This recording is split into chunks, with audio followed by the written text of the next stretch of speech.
el valor de la tecnología médica en la prestación de los servicios de salud. Nos complace su presencia, señor ministro, y bienvenido.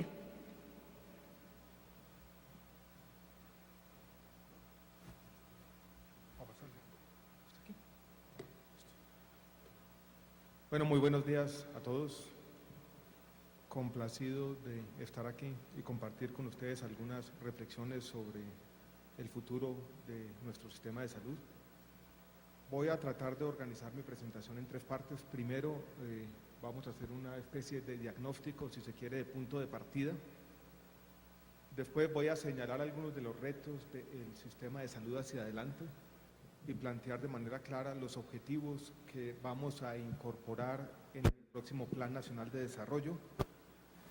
Y quiero terminar mi presentación con una reflexión primero conceptual, después sobre aspectos más puntuales sobre uno de los grandes retos que tenemos como sociedad, no solamente como Estado, y que atañe a la sostenibilidad del sistema de salud. Y quiero compartir algunas de las reflexiones que estamos teniendo en el gobierno con ustedes por primera vez. Empecemos con el punto de partida y algún examen de dónde estamos como sistema de salud.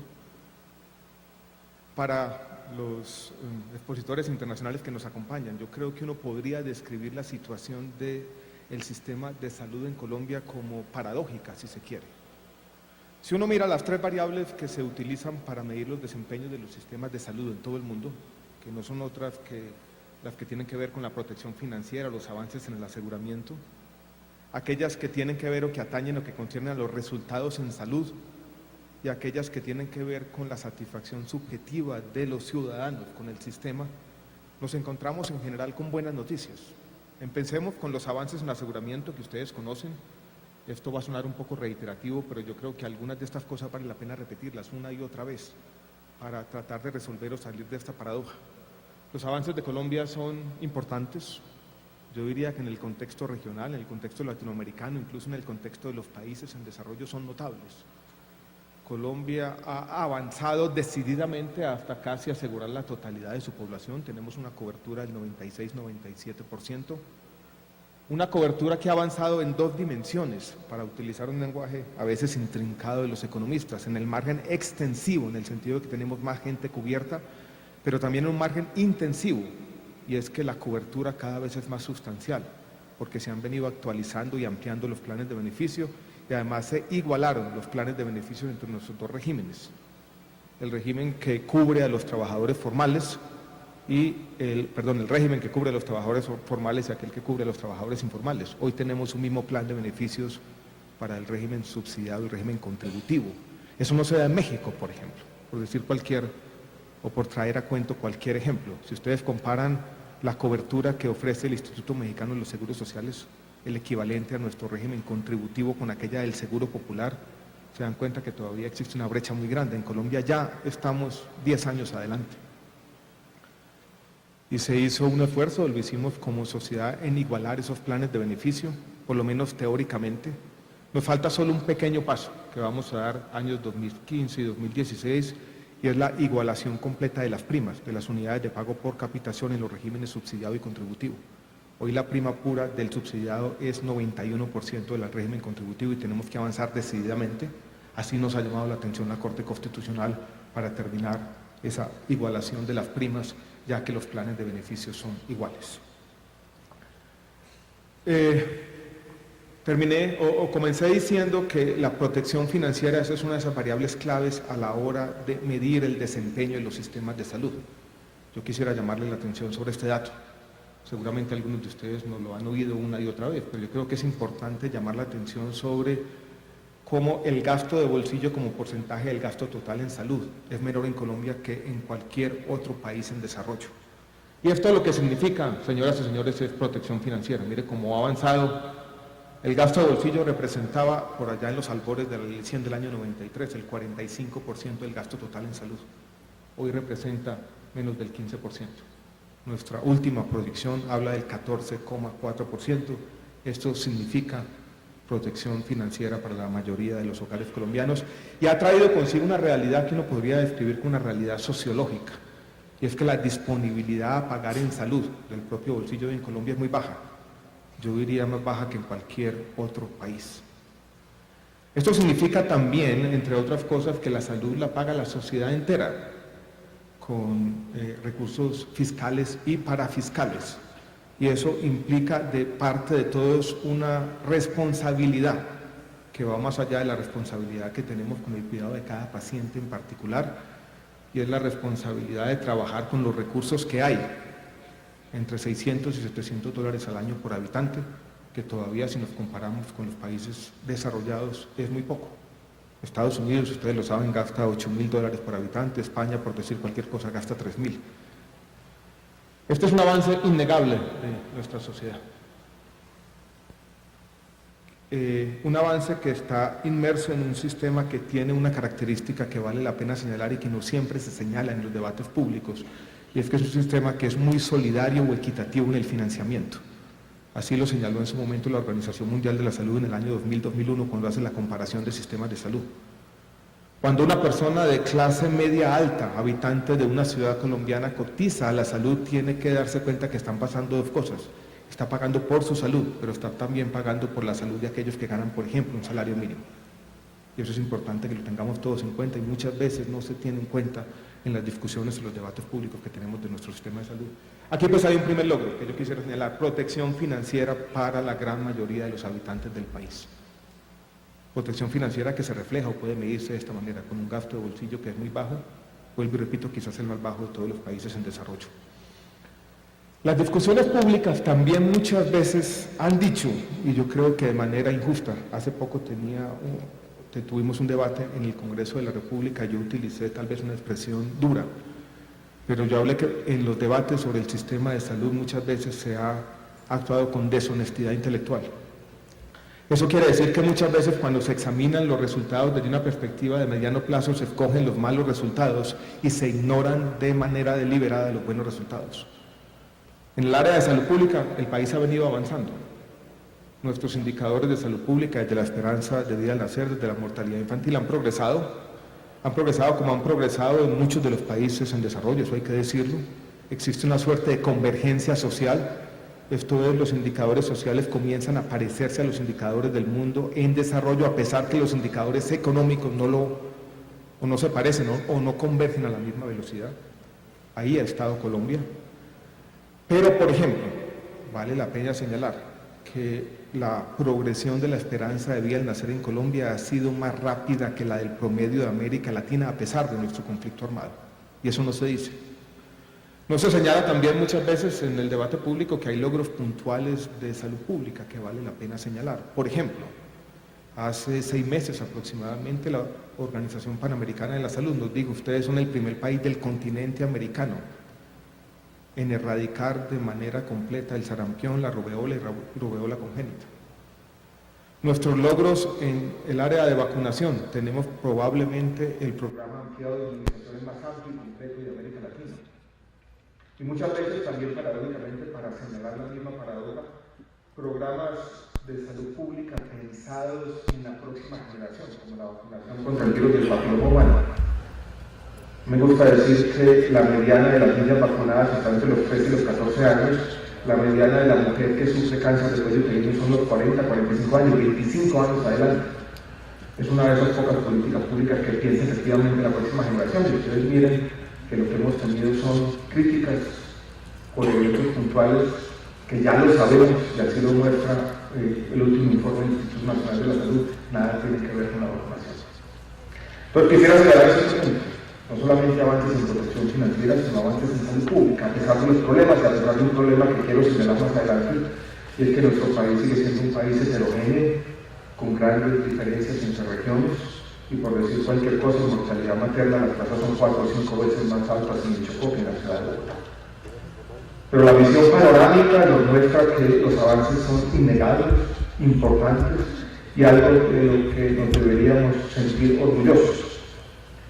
Incluso en los temas de satisfacción subjetiva encontramos resultados que no son del todo negativos, a pesar de las críticas permanentes.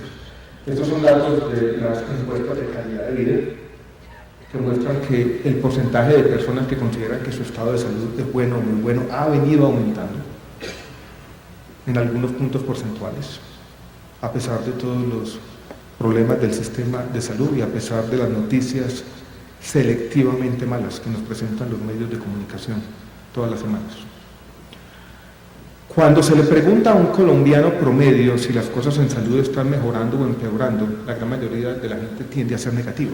Eso lo tenemos que aceptar. Pero cuando la pregunta ya no es una pregunta tan general, sino una pregunta un poco más específica, y se dice, ¿cómo fue su experiencia la última vez que tuvo un contacto con el sistema? En general, más de 2/3 partes de la gente dice fue buena o muy buena. Pues tenemos esa paradoja nuevamente, entre una evaluación negativa general, pero una evaluación mucho más positiva en concreto. Ese es el punto de partida, esta paradoja. Tenemos en los 3 variables claves de protección financiera, resultados en salud y satisfacción subjetiva, resultados que nos deberían, creo yo, enorgullecer como sociedad. Yo creo que eso vale la pena resaltarlo, y sobre todo vale la pena resaltarlo porque el ambiente o el contexto en el que se dan estas discusiones en el país es un ambiente en general pesimista, que yo, utilizando la frase de un intelectual que trasegó por estas tierras por allá en los años 50, Albert Hirschman, llamó fracasomanía. Esto nos permite combatir un poco esa fracasomanía y mostrar que aquí hay cosas buenas que mostrar. Sin embargo, tenemos problemas, y ustedes podrían anotar en el papelito, es decir, bueno, cuáles son los problemas o desafíos más grandes que tenemos como sistema de salud. Hágale y después nos lo muestran. Aquí quise yo traer algunos de los retos. Los voy a presentar primero de manera desordenada para ir después tratando de ordenarlos de manera más sistemática. Tenemos tensiones financieras, y me voy a referir a las tensiones financieras que se han ido acumulando en el pasado y las que podemos percibir hacia el futuro, pero sería necio negar los problemas y tensiones financieras del sistema de salud, que no son de ahora, se han venido acumulando al menos desde finales de la década anterior, años 2008, 2009. No podemos negarlos. Los problemas financieros generalmente tardan tiempo en resolverse. Tenemos problemas de administración del sistema y de flujo de recursos. Tenemos un sistema muy transaccional, ustedes lo viven y sufren todos los días, con costos de transacción muy altos y con agentes que han sido, digámoslo claramente, incapaces de disminuir esos costos de transacción. Incluso han venido aumentando. Un sistema de aseguramiento como el nuestro, donde todo el riesgo recae en el agente pagador y tenemos en los niveles de alta complejidad prestadores facturando por evento, es complejo de manejar. Y a veces hemos caído en una suerte de equilibrio perverso donde uno podría decir que algunos sobrefacturan y los otros sobreglosan.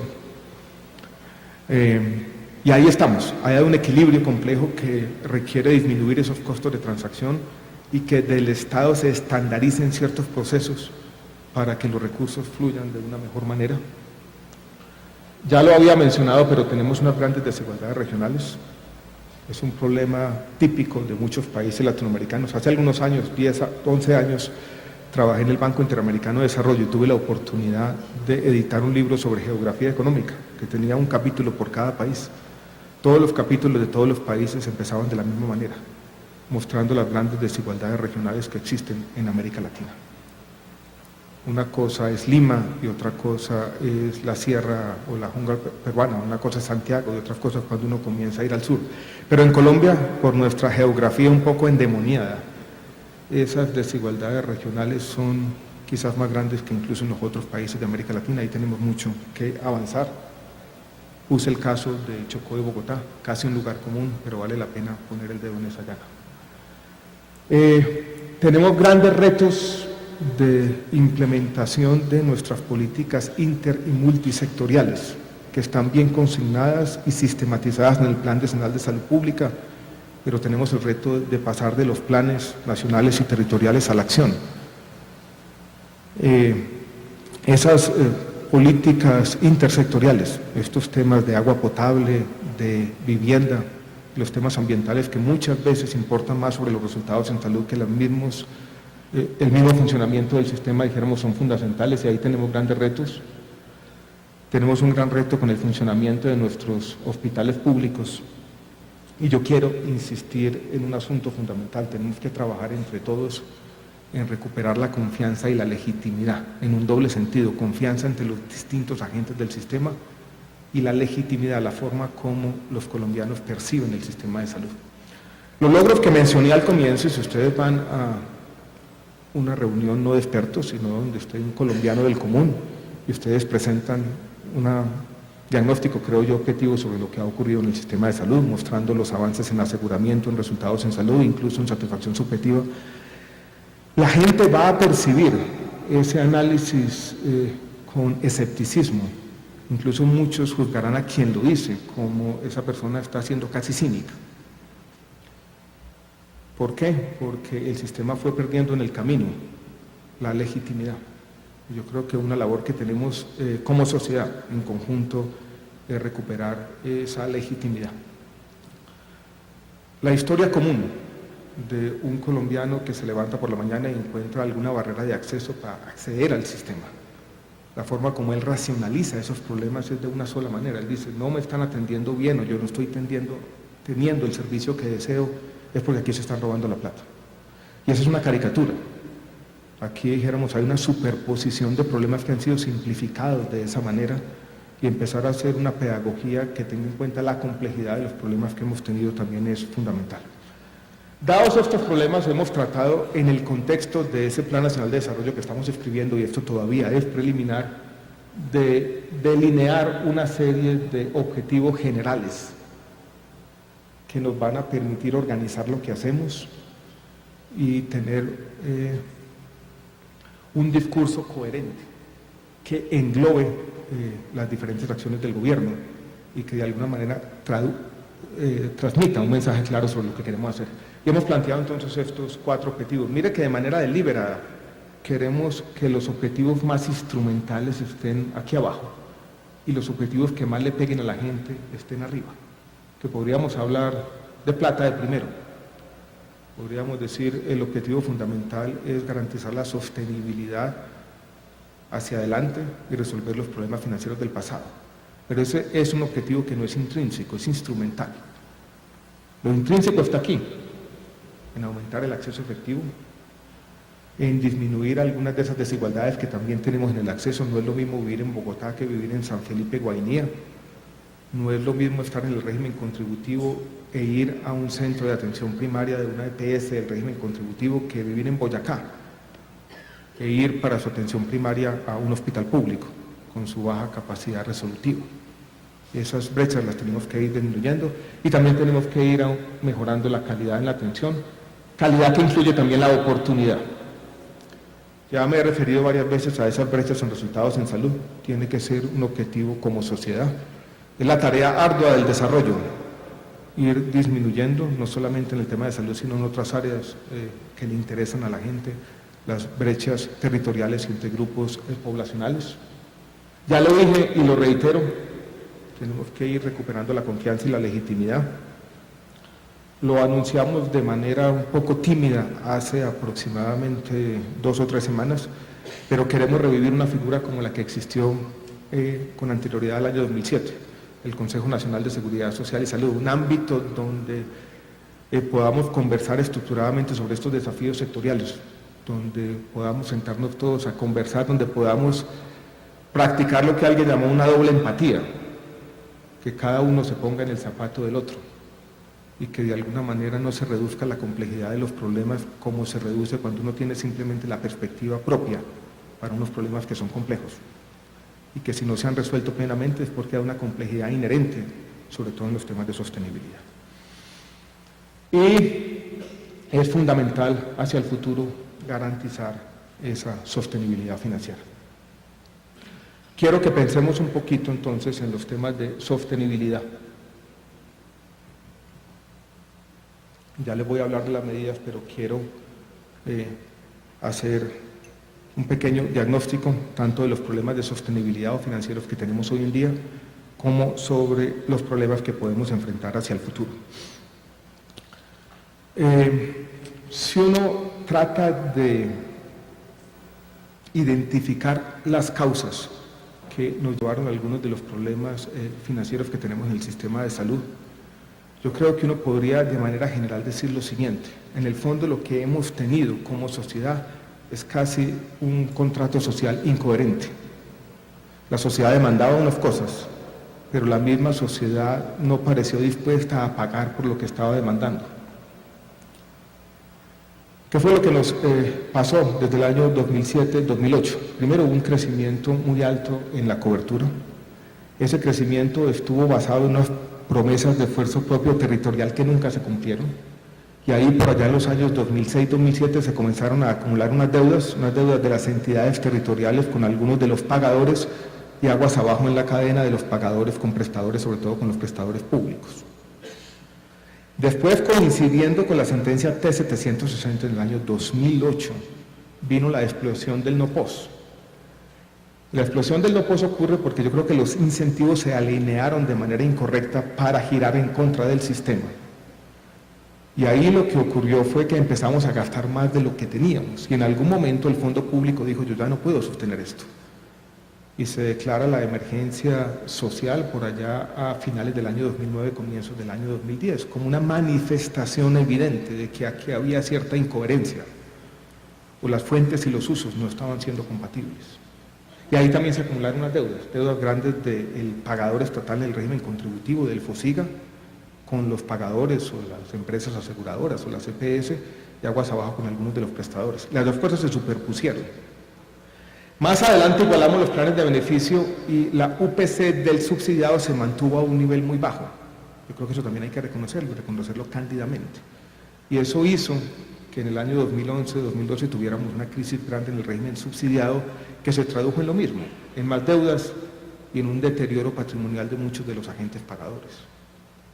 Cuando volteamos a ver, lo que teníamos era un hueco de 2, 3, 4 billones de pesos y una situación compleja de la que no hemos podido salir porque de alguna manera hemos tenido una demanda, yo creo, incoherente. Hemos querido, con los recursos de la UPC, pagar por las prestaciones corrientes y saldar esas deudas que se acumularon por 7, 8 años. Y eso va a ser imposible, hacer las dos cosas al mismo tiempo. Quiero ser claro, parece una obviedad, pero yo creo que es una de esas obviedades que hay que repetir. Es imposible con los recursos de la unidad de pago por capitación, que están diseñados para pagar por las prestaciones de todos los días, o todas las semanas, o todos los meses, hacer eso. Esto es pagar por las prestaciones corrientes y a su vez saldar todas las deudas del pasado. Por lo tanto, la estrategia que hemos tenido del gobierno ha estado centrada en buscar recursos adicionales que puedan utilizarse para ir resolviendo la crisis financiera. Lo que pasa es que no es fácil encontrarlos. ¿Dónde han estado? Algunos estaban en excedentes que todavía existían en el FOSIGA y que ya se están acabando. Otros estaban en los fondos o cajones territoriales, en los recursos de regalías o en las cuentas maestras del régimen subsidiado. Estamos bregando y así vamos a promover un proyecto de ley financiero nuevo que ha tenido iniciativa parlamentaria pero acompañamiento del Ministerio, por ejemplo, liberar algunos recursos de las cajas de compensación para también cancelar algunas de esas deudas del pasado. Pero tenemos un problema que se acumuló por muchos años, que necesita recursos adicionales y que necesita también que como sociedad entendamos que aquí hay una historia más compleja que simplemente unos agentes que se robaron la plata. No, aquí lo que tuvimos fue que en algún momento gastamos más de lo que teníamos y ese hueco hay que llenarlo. Y llenarlo necesita recursos adicionales, necesita confianza hacia el futuro y necesita, como necesitan todos los problemas financieros para resolverse, tiempo. Y en eso estamos. Pero esto no va a resolverse de manera inmediata. A veces es fácil como funcionario público pedir paciencia cuando la gente tiene las angustias del día a día, pero entre todos tenemos que entender que este es un problema que se empezó a gestar por muchos años y que no puede resolverse de la noche a la mañana. Es el tema del pasado. Quiero que hagamos una reflexión hacia el futuro sobre los temas de sostenibilidad del sistema de salud, teniendo en cuenta un dato que está allí, y es que recuerden que la salud ya la estamos pagando de manera colectiva. El gasto de bolsillo en Colombia como porcentaje del gasto total, reitero, es tal vez el menor del mundo en desarrollo. Y comenzamos a tener la siguiente reflexión conceptual sobre cuáles son las tensiones o las fuerzas que van a determinar la sostenibilidad del sistema en la próxima década. Y yo quisiera que tengamos en cuenta las siguientes. Primero, tenemos, como hemos tenido y como tienen todos los sistemas de salud del mundo, presión tecnológica, innovación que está llegando, ¿Alguna de esa innovación se paga por sí sola? Esto nos disminuye los gastos en salud. ¿Alguna de esa innovación está inmersa en una paradoja, en un problema que tienen todos los sistemas de salud? Y es que hay un divorcio entre valor y precio.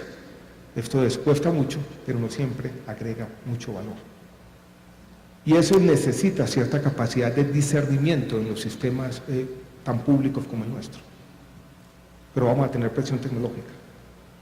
Va a estar ahí y va a ser todos los días mayor. Y ustedes son una industria que se dedica a eso en el buen sentido, a innovar y con la innovación a mejorar la salud y el bienestar de la gente. Pero eso, cuando uno lo mira con un poco de perspectiva, es un beneficio, pero también puede ser un problema, sobre todo en aquellas innovaciones, reitero, donde no hay una correspondencia entre valor y precio. Tenemos del otro lado, como lo tienen también todos los sistemas de salud, y nosotros estamos en una transición demográfica compleja, una presión demográfica. Colombia en los años 60 vivió una transición demográfica que los demógrafos en su momento calificaron como espectacular. Solo Costa Rica tuvo una transición demográfica como la nuestra. Eso significa, sobre todo, que en algunas regiones de Colombia nosotros vamos a ver un proceso rápido de envejecimiento. Ya está ocurriendo en el centro del país y ya se está manifestando en algunas demandas hacia nuestro sistema de salud. Si ustedes miran en el margen dónde están creciendo más las tutelas, se dan cuenta que son temas como cuidadores, pañales y demás, reflejo ya de esa presión demográfica. Y todavía no tenemos como sistema de salud una política pública clara de cómo vamos a lidiar, por ejemplo, con la demanda creciente por cuidadores. Eso se va a pagar con recursos del sistema, o vamos a tener para los servicios sociales complementarios fondos adicionales, como ocurre, por ejemplo, en Alemania. Entonces tenemos, haciendo esta locuración hacia adelante, presión demográfica, presión tecnológica, y yo hablaría de otra, que es un fenómeno más político o sociológico en el buen sentido, presión socioeconómica. Ayer salió el dato sobre el crecimiento de la clase media en Colombia. La clase media en la última década, en los últimos 12 años, se duplicó. Por primera vez en la historia reciente del país, la clase media está por encima de los pobres de este país. Tenemos el porcentaje de clase media en la población total, supera el 30%, y está por encima de nuestra tasa de pobreza, que está por el lado del 31-32%. Las clases medias, sobre todo las clases medias urbanas, demandan cada vez más servicios del Estado. Esta es la paradoja latinoamericana. Los gobiernos latinoamericanos se dieron cuenta en las últimas décadas, sobre todo en la última década, que muchas veces era más difícil lidiar con las demandas sociales de las clases medias emergentes que de las mismas poblaciones más necesitadas. Y las clases medias van a demandarnos todos los días acceso a las últimas tecnologías. Y esa presión está allí. Y uno podría sumarle a estas fuerzas algunas otras fuerzas. Tenemos, por ejemplo, una necesidad grande de formalizar los trabajadores en la salud, sobre todo en el sector público, donde tenemos unas tasas de informalidad laboral superiores al 60%.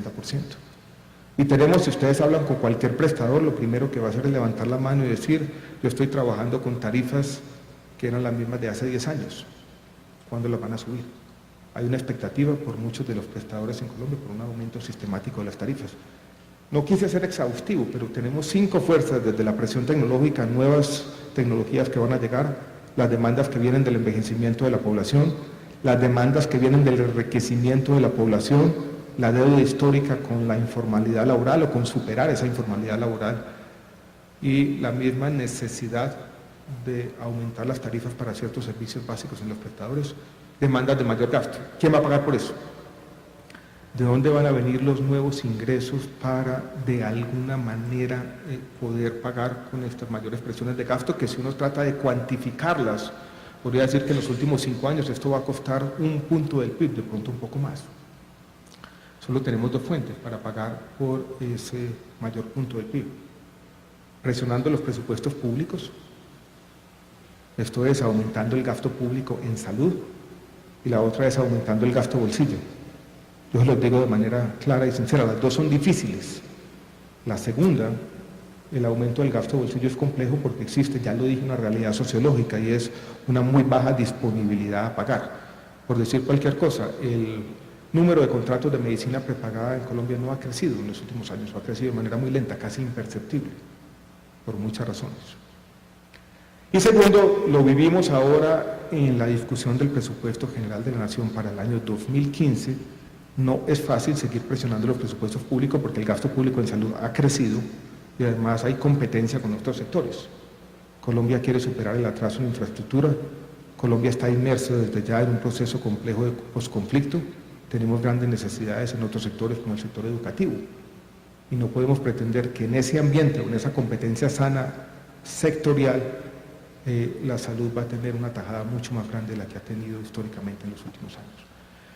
Eso nos dice que aquí tenemos, mirando hacia el futuro, no para ser catastrófico, un tema complejo de sostenibilidad. Yo creo que nos obliga a todos los agentes, a todos quienes están aquí sentados y quienes no están, a practicar una suerte de ética.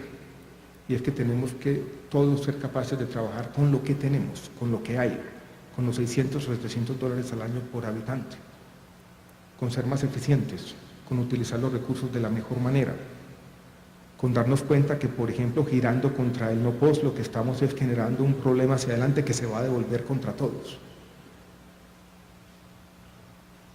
No es tratando de hacer terrorismo y decir el sistema se va a quebrar si no nos comportamos de esa manera, es tratando de, entre todos, ser conscientes de una realidad, y es que los recursos en salud son recursos hoy públicos, son recursos que la sociedad aporta para pagar por la salud de todos. Y eso tiene cosas buenas, pero eso ha llevado muchas veces a que caigamos en lo que alguien llamaba una suerte de tragedia de los comunes, y es que son públicos, todo el mundo gira contra eso. Y si los agentes comienzan a comportarse individualmente sin ser conscientes de esta restricción que tenemos como sociedad, esa suma de esas decisiones individuales que no son conscientes nos puede llevar a problemas de sostenibilidad. Como tenemos esos problemas, hemos planteado en el plan de desarrollo una serie de medidas, desde medidas puntuales que tienen que ver con ir recuperando y saneando los pasivos, ir encontrando los recursos nuevos, tema que ya mencioné, hasta ir teniendo una ruta, una trayectoria hacia adelante mucho más definida. Por ejemplo, lo que estamos haciendo con un decreto que vamos a firmar en los próximos días, y es el decreto de habilitación financiera para las EPS, nuestras empresas pagadoras. Tenemos que seguir avanzando en los temas de regulación de precios de los mercados farmacéuticos, como lo estamos haciendo, con responsabilidad y transparencia, siendo conscientes de que los reguladores no se las saben todas y que tienen que actuar con inteligencia y que la capacidad de supervisión del Estado es limitada. Esta cosa no me quiere pasar, pero bueno, pasemos a la siguiente. Ahí está. Tenemos que encontrar, creo yo, fuentes adicionales para financiar esos servicios sociales complementarios. Por ejemplo, las terapias conductuales o las terapias ABA. Hoy en día se están convirtiendo en un problema grave, porque hay una suerte de indefinición. Muchas de esas terapias tienen aspectos de educación que no pueden ser cubiertas con recursos del sistema. Algunas de las EPS están teniendo que pagar por estas terapias que son educación en últimas, recobran al sistema y el sistema dice yo no pago porque eso es educación. La ley estatutaria en salud planteó tener un fondo para pagar estos servicios sociales complementarios. Ahí apenas ayer conocimos la sentencia de la Corte Constitucional. En el comunicado de prensa la Corte parecía no ser muy amiga de este fondo para pagar por servicios sociales complementarios, pero en todo caso vamos a necesitar coherencia en las decisiones, a saber cuáles son las demandas y cómo vamos a pagar por ellas. La indefinición o zona gris actual está causando problemas y vamos a tener una política pública en ese sentido. Y tenemos que avanzar en los temas mejores, en construir capacidades para, como sociedad, también ser innovativos y ser, dijéramos, protagonistas, no pasivos, sino activos en el cambio tecnológico, en los temas hacia adelante. Es en este contexto de sostenibilidad, en el desarrollo de estas diferentes estrategias, no quiero ser exhaustivo, no tengo mucho tiempo, en el cual quiero hablar de un tema más puntual que les interesa a todos y es donde estamos pensando no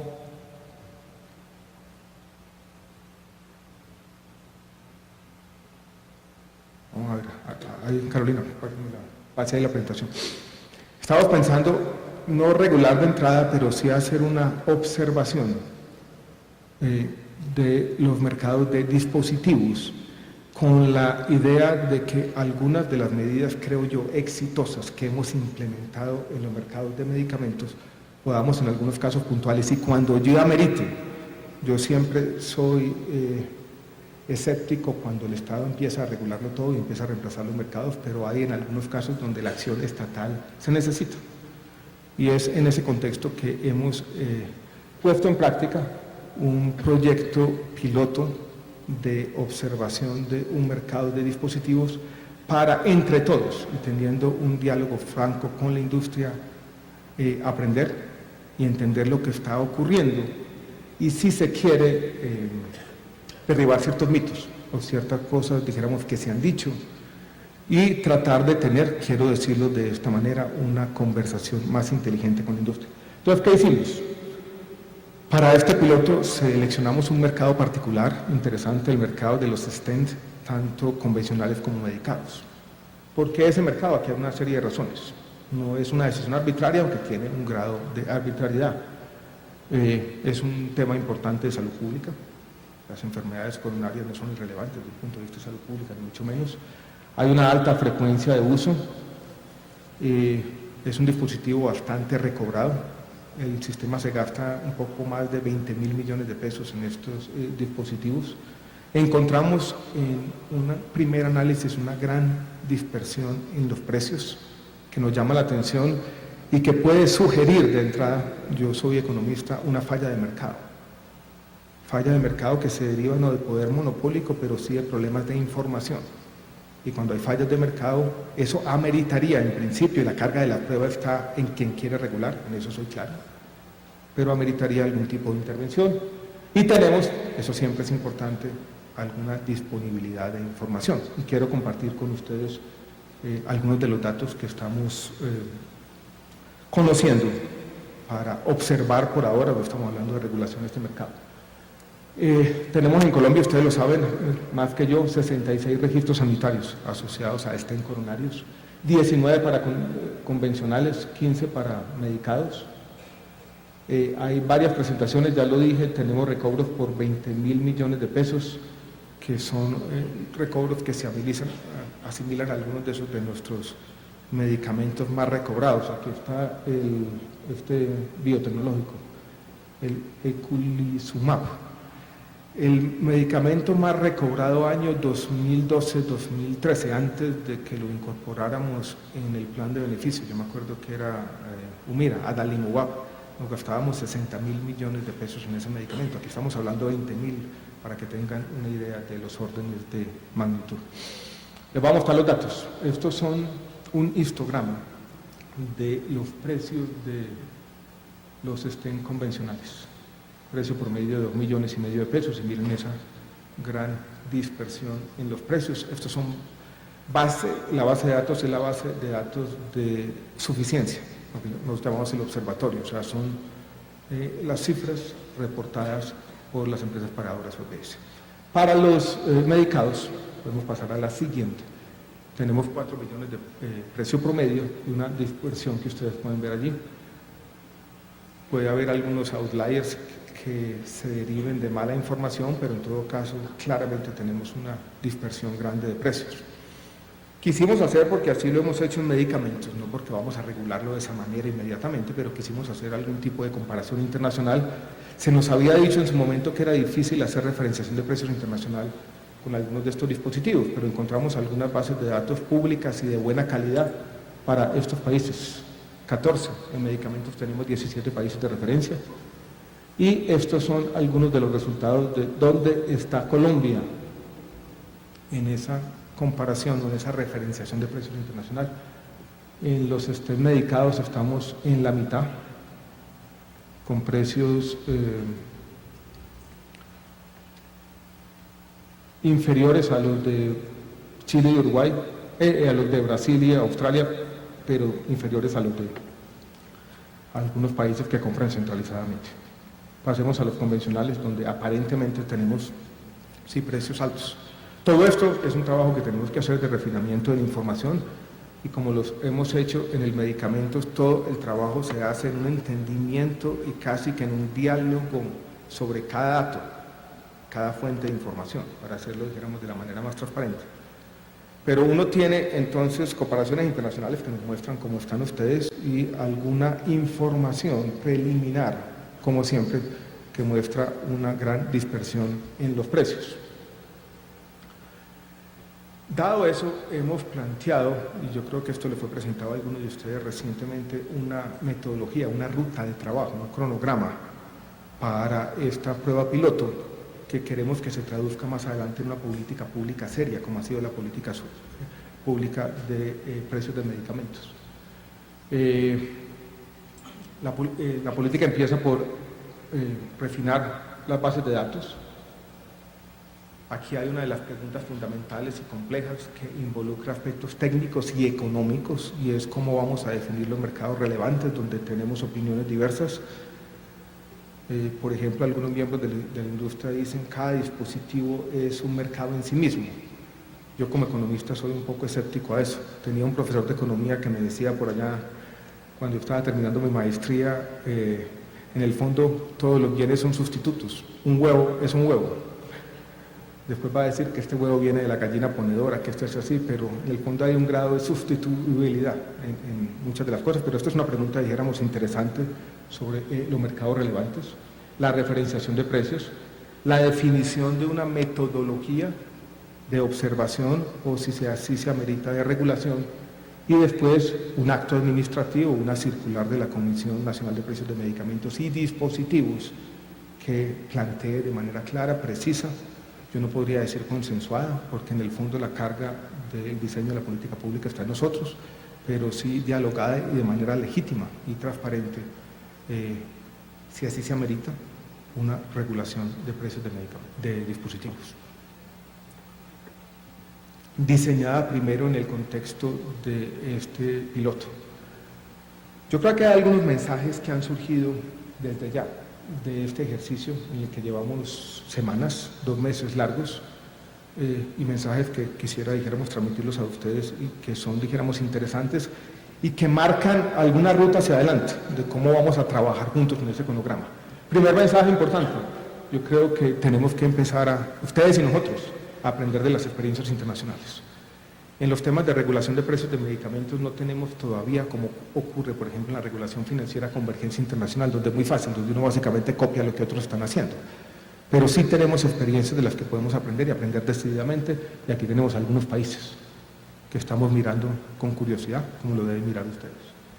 Tenemos también, y eso vale la pena decirlo porque se nos dijo en algunas instancias, lo contrario, información de precios, nacional obviamente, pero también internacional, que es importante empezar a ver, empezar a entender la comparabilidad de esa información, empezar a entender las fuentes. Yo creo que eso es importante, pero el hecho cierto que yo quisiera señalar y señalar de manera clara es que sí podemos hacer comparaciones internacionales de precios, por lo menos en este caso piloto y seguramente para otros dispositivos también. Otro punto tal vez importante, y es que nosotros no podemos esperar a que tengamos unos estándares semánticos completamente divididos para dar algunos pasos, así sea tímidos, de regulación. Porque si no nos vamos a quedar esperando toda la vida. Este es un tema muy complejo. Entonces tenemos que avanzar paralelamente, de manera simultánea, en una cosa, en la otra. En eso quiero ser claro. Otra discusión, otro punto también conceptual que quisiera señalar, punto que ha sido motivo de discusión permanente con algunas de las compañías farmacéuticas en el contexto de la regulación de precios de medicamentos, y es que siempre que uno referencia precios y basa la regulación en referencia de precio internacional, alguien levanta la mano y dice, pero es que Colombia es diferente a México, porque México compra centralizadamente, o Colombia es diferente a los Estados Unidos, porque ustedes tienen aquí esa gran diversidad regional que no tenemos allí, o Colombia es diferente, por razones obvias, a un país europeo. Nosotros decimos sí, pero las peculiaridades de cada sistema de salud no pueden ser obvias para decir que entonces no podemos utilizar la referenciación de precios internacionales para hacer comparaciones. En algún momento el regulador va a tener que abstraer esas peculiaridades y decir, tenemos que hacer comparaciones. En todo caso, estos son mercados en un contexto complejo, institucionalmente diferente, que son las diferencias en los sistemas de salud, pero eso no puede llevarnos a decir entonces que tenemos que tratar a cada país como un caso aislado en el cual no se puedan hacer comparaciones. Tenemos que hacer comparaciones y las comparaciones sirven para darnos información relevante y pueden servir eventualmente para regular. Y el último punto, y es como lo hemos hecho en medicamentos, y este es un aprendizaje que tenemos que ser capaces de extrapolar al tema de dispositivos, Tenemos que actuar con transparencia, con todas las consultas públicas del caso y en un ambiente de generación de confianza mutua entre los tomadores de decisiones del sector público y, dijéramos, la industria, y eso es lo que queremos hacer. Y quiero que entiendan esto en el contexto inicial, en el contexto de dificultades obvias que tenemos con la sostenibilidad de nuestro sistema de salud hacia el futuro, que no son únicas de nuestro país, que comparten, dijéramos, todos los países del mundo y que nos tienen que llevar a todos, a ustedes como industria, a nosotros como gobierno, a actuar de manera responsable, practicando esa suerte de ética que trasciende, dijéramos, las decisiones individuales de todos los días. Tenemos, señoras y señores, que ser capaces de trabajar con lo que tenemos, porque si no, van a sufrir ustedes, vamos a sufrir nosotros y sobre todo van a sufrir los colombianos. Esa es la invitación que quería hacerles. Primero, a seguir generando confianza. Segundo, a ser capaces de reconocer los logros de nuestro sistema, que son muchos.